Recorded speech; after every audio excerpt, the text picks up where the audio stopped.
Olá, tudo bem? Hoje falaremos sobre a análise da empresa Itapemirim Transportes Aéreos, um estudo das ferramentas estratégicas e da trajetória da empresa de sua fundação até a sua falência. A empresa Itapemirim foi fundada por Camilo Colla em 1953 na cidade de Cachoeira de Itapemirim, no estado do Espírito Santo. O empresário observou a necessidade de transporte da comunidade local e das áreas ao redor. Assim, Itapemirim iniciou-se como uma empresa de transporte rodoviário de passageiros e operava com uma pequena frota de ônibus que realizava principalmente rotas locais nas regiões próximas à sua sede. Aqui é uma foto do nosso querido Camilo Colla. Pouco tempo depois, a empresa ganhou destaque pela qualidade de seus serviços e pelo compromisso com o conforto e segurança dos passageiros. Também desempenhou um papel muito importante na conexão de comunidades e no transporte de passageiros entre cidades e vilarejos da região. Assim, a empresa foi ganhando reconhecimento, o que contribuiu para o seu crescimento inicial. Na década de 1970, a Itapemirim teve sua primeira experiência como fabricante de veículos. Ela tinha como objetivo implementar um terceiro eixo em seus ônibus, o que permitiria que a carga transportada fosse maior. Aqui um exemplo, inclusive, de um ônibus da Itapemirim. Já na década de 1980, a empresa padronizou seus veículos e atualizou sua imagem visual. E após 4 protótipos construídos, junto à sua parceira Ciferal, decidiu montar seus próprios ônibus, criando o Tribus e logo depois o Superbus. A Itapemirim buscava vender esses ônibus de fabricação própria para terceiros e ao mercado exterior, mas não foi muito bem sucedido nesse objetivo. Mas ao menos era o suficiente para atender a demanda própria, não necessariamente vender para os outros, então para isso ela ainda tinha uma razão lógica de existir, mas em 1983 acabou que a produção foi de fato desativada, justamente por motivos financeiros decorrentes da expansão dos negócios e alto preço de campanhas publicitárias. E aqui a empresa Ciferal, encarroçadora de ônibus, que foi a parceira da Itapemirim.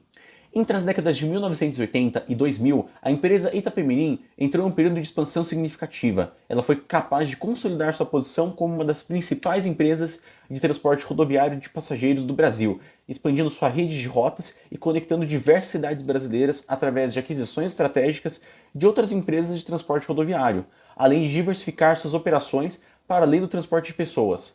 A empresa passou a incluir serviços adicionais, como transporte de cargas e encomendas, turismo e viagens especiais, o que permitiu explorar novas fontes de receita. Uma das mudanças mais ambiciosas que a empresa Itapemirim realizou foi a entrada no setor aéreo.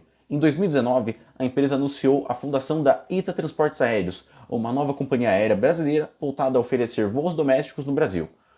O ITA tinha como objetivo proporcionar uma alternativa competitiva no mercado aéreo e expandir ainda mais os serviços de transporte oferecido pela Itapemirim. Inicialmente, planejava-se adquirir aeronaves, estabelecer rotas estratégicas e desenvolver a marca para que se tornasse irreconhecível e confiável.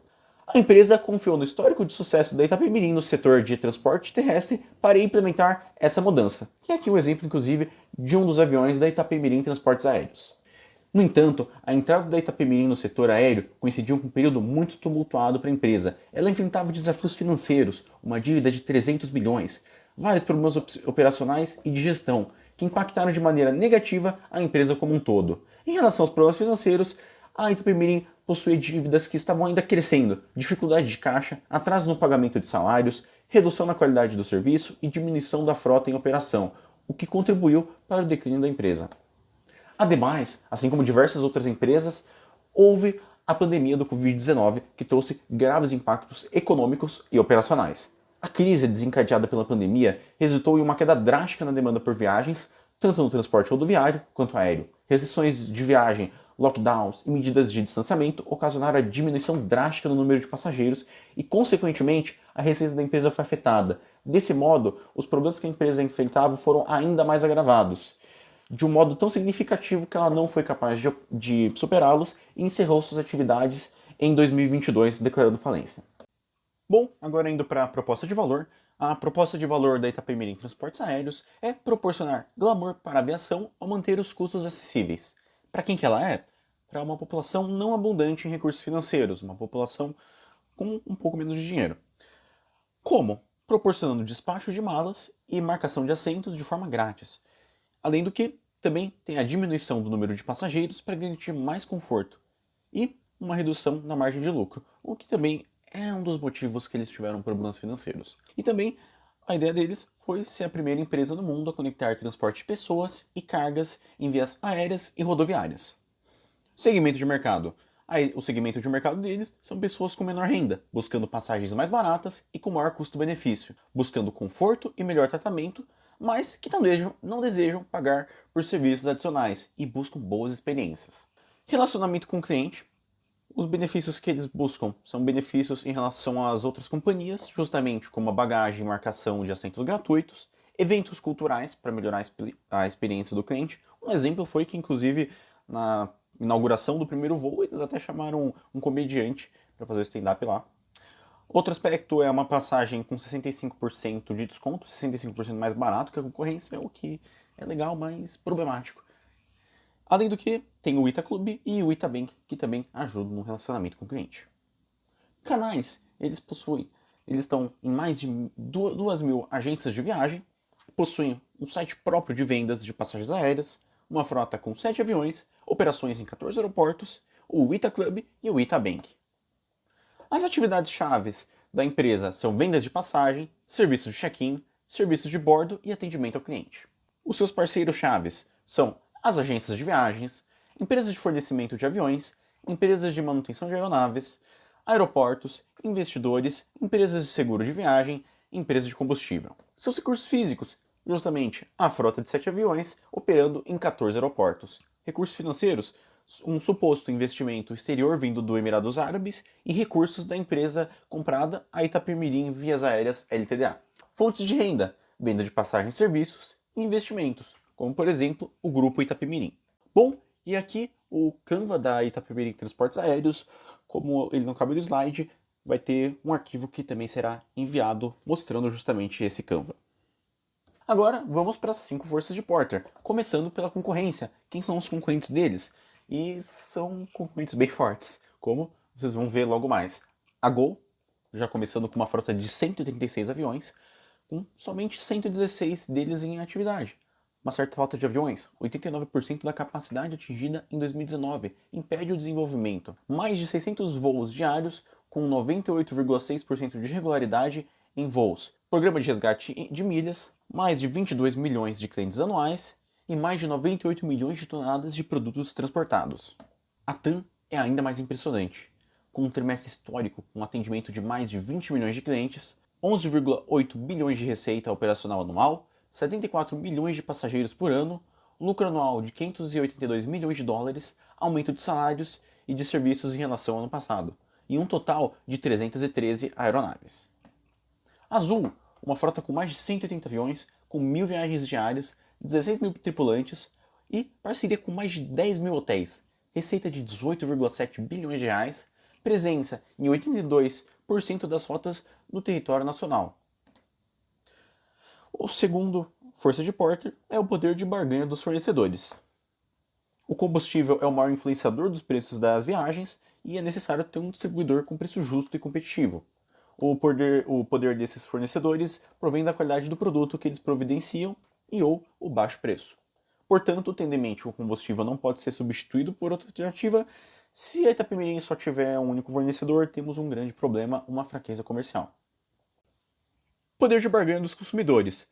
Quanto maior for o poder de barganha dos clientes, mais eles podem pressionar os vendedores a baixarem o preço ou aumentarem a qualidade do seu produto.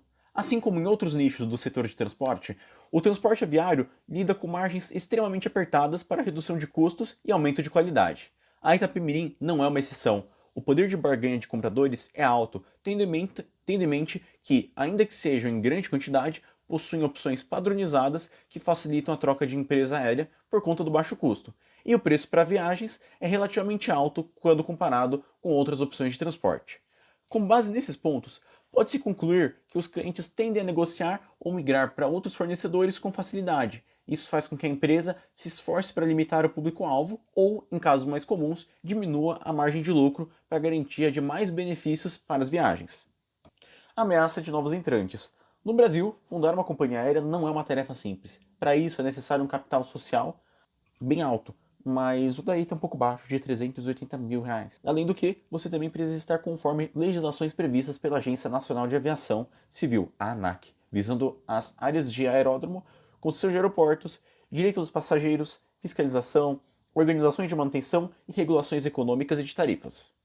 Além desses fatores, por ser um meio de transporte com riscos, a empresa necessita passar uma imagem de confiabilidade para que as pessoas se sintam seguras de fato de comprar uma passagem com a companhia. Por conta de todos esses fatores, entrar no mercado de companhias aéreas se torna algo bem difícil. Por isso, a ameaça de novos entrantes tende a ser baixa.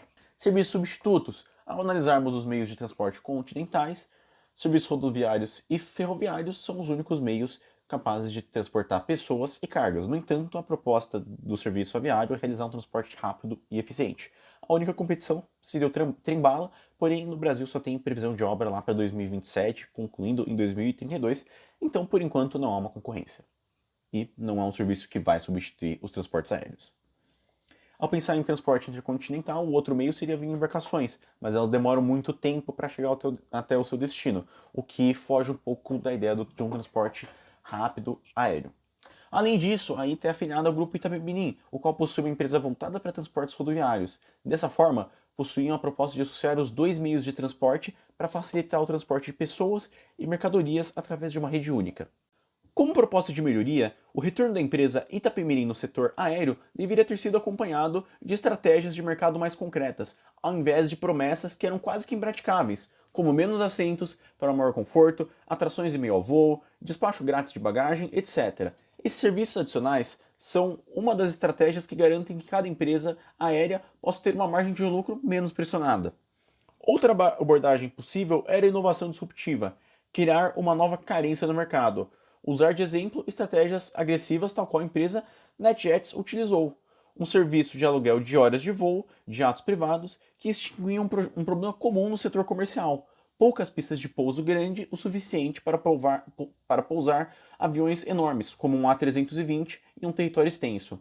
Em suma, não instigar novas necessidades e não resolver problemas para pequenos nichos com potencial de crescimento foi o que culminou na falência prematura da empresa.